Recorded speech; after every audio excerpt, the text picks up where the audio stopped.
Hello everyone, this side Neetu Singh, Assistant Professor of Indraprastha Law College.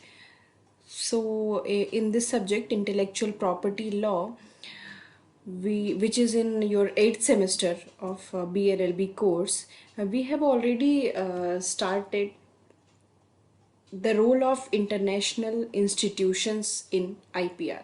Okay, and in this section we have also covered the World Intellectual Property Organization, that is called WIPO, and also the TRIPS agreement. So next one is Paris and Bern Convention. Why these role of international, what is the role of the international institution, and why these conventions and treaties are important? So basically, intellectual property has a dual nature, as in it has both national and international dimensions. For example, patents are governed by the national laws and related country regulations, while International Convention on Patents protect minimum rights and provide some measures for enforcement of rights by contracted states. So, strong protection for intellectual property rights worldwide is really important for the future of economic growth and development of all countries, because they include common rules and regulations. International IPR treaties in turn are essential to achieving strong intellectual property protection. So that promotes the global economic expansion and the growth of new technologies. So that's why these treaties and conventions are very important for the growth of the intellectual property rights. So in this segment we have already covered World Intellectual Property Organization and TRIPS agreement. So next is Paris Conventions for the protection of industrial property.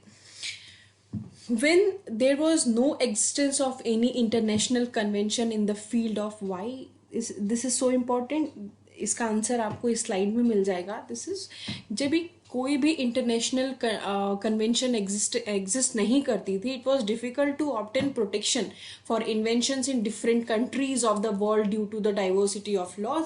सो जो मैंने आपको अभी बताया कि equal treatment के लिए, क्योंकि आपका जो इंटेलेक्चुअल प्रॉपर्टी है वो दो डुअल नेचर है, उसमें ऑलरेडी वो नेशनली और इंटरनेशनल डायमेंशन बहुत वाइडर लेवल पे है. सो दैट्स वाई उसे प्रोटेक्ट करने के लिए, उसे एक प्लेटफॉर्म पे लाने के लिए we need these conventions, treaties and all.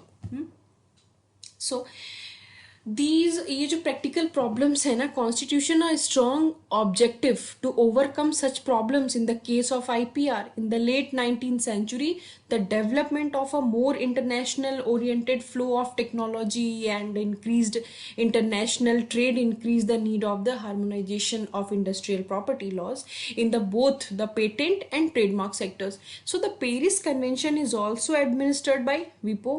जब हम WIPO पढ़ रहे थे वहां पे मैंने आपको ये बताया था. It came into existence to provide some international harmony in the intellectual property laws and was adopted on March 20th, 1883 at Paris and enforced on July 7. So it provides basic guidelines for the protection of intellectual property such as patents, utility models, industrial designs, trademarks, service marks, and trade names, sources of information. Or basically, this treaty came into existence in India on December 7, 1998. Under the convention, in the anti-discrimination principle, a member country is empowered to grant nationals of other member countries the equal protection and advantages as it grants to its own nationals. This anti-discrimination policy of the conventions, अभी ये तो आपकी हो गई कि Paris convention से आपको क्या, किस प्लेटफॉर्म पे आप आ रहे हो, इक्वल प्लेटफॉर्म पे आ रहे हो. और ये जो आपकी एंटी डिस्क्रिमिनेशन पॉलिसी है इस कन्वेंशन की, इसके कुछ फंडामेंटल प्रिंसिपल्स भी हैं इंटेलेक्चुअल प्रॉपर्टी अग्रीमेंट्स और ट्रीटीज के रिगार्डिंग. वो क्या है? There are two fundamental principles. Paris Convention drew to these two fundamental principles. वो कौन से हैं? National treatment and framework of priority. National treatment and framework of priority. What is national treatment?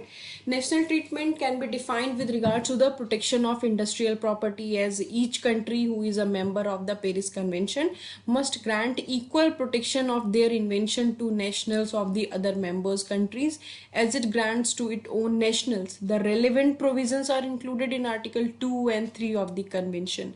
So equal national treatment should be given to citizens of countries that are not members of the Paris Agreement if they are domiciled in a member country, or if they have legitimate and efficient industrial or commercial establishment in the country concerned.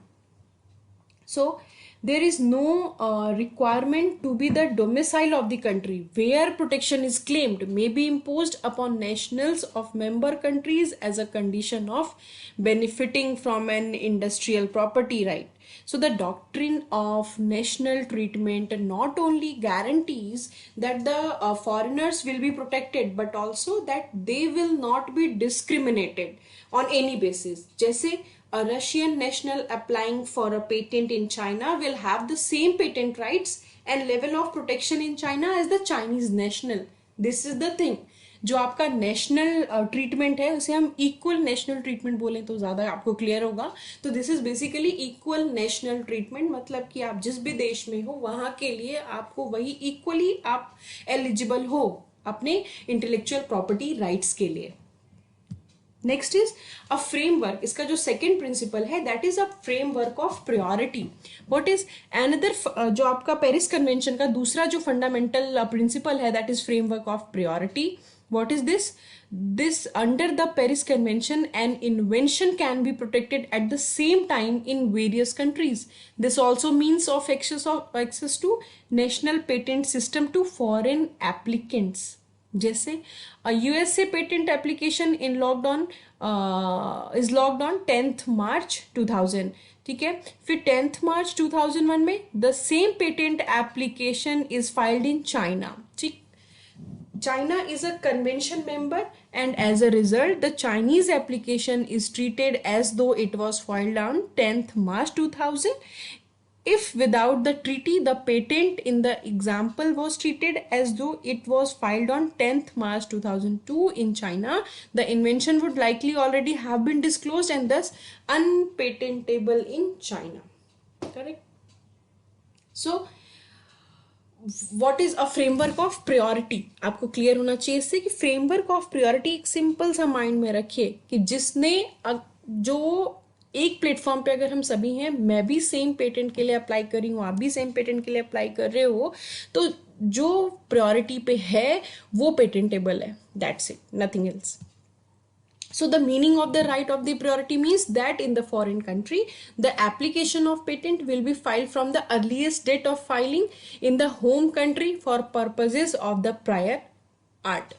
This is profitable for an inventor as it allows the inventor to prevent detrimental effects of public disclosure of this invention that occurred after the earliest application and before filing in foreign countries.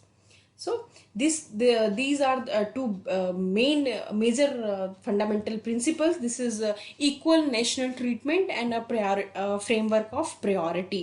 So these two आपका जो ये principles हैं ये कहाँ से निकल करके आ रहे हैं? पेरिस कन्वेंशन से. Okay.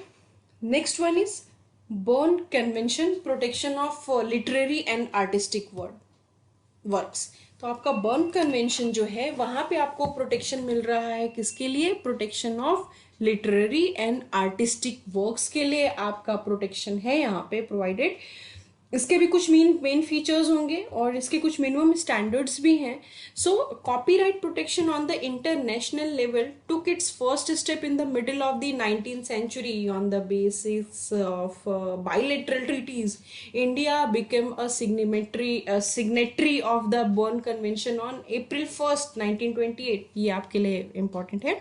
And a number of such treaties providing for mutual recognition of rights were concluded, but they were neither comprehensive enough nor a uniform pattern.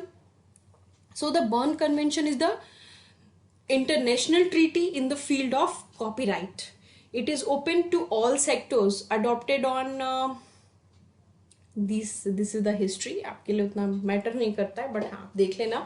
So basically इसका मतलब क्या है, ये कॉपीराइट से रिलेटेड जो चीज़ें हैं, जो हमारी लिटरेरी और आर्टिस्टिक वर्क है उसको प्रोटेक्ट करता है। इसके मेन प्रिंसिपल्स क्या हैं? main here are three main principles of this Berne Convention. Work is one of the contracting states should be given equal protection to each of the other contracting or non-contracting states, and protection should not be conditional upon compliance with any formalities principle of automatic protection, and protection must be independent of the existence of protection in the origin country of the work. If a contracting state provides protection for a longer term than the minimum term prescribed by the convention, and the work cease to be protected in the country of origin, and protection may be denied once if protection in the country of origin ceases. ठीक है, सो इसके minimum standards यहाँ पर कुछ दिए हुए हैं। Minimum standard इसलिए दिए हुए हैं क्योंकि यहाँ पर जब आप लिटरेरी और आर्टिस्टिक वर्क की बात कर रहे हो ना, तो बहुत सी छोटी छोटी चीज़ें भी होती हैं। सो एक मिनिमम स्टैंडर्ड सेट किया जाता है, एक पैरामीटर सेट किया जाता है। So the minimum standards of protection relate to the works and rights to be protected, और ड्यूरेशन क्या होगा उस प्रोटेक्शन का, उसके लिए ये मिनिमम स्टैंडर्ड्स तैयार किए जाते हैं। सो वो मिनिमम स्टैंडर्ड्स क्या हैं? Subject to certain allowed reservations, limitations of exceptions, ये these are the following list. उसमें क्या है? The right to translate, the right to make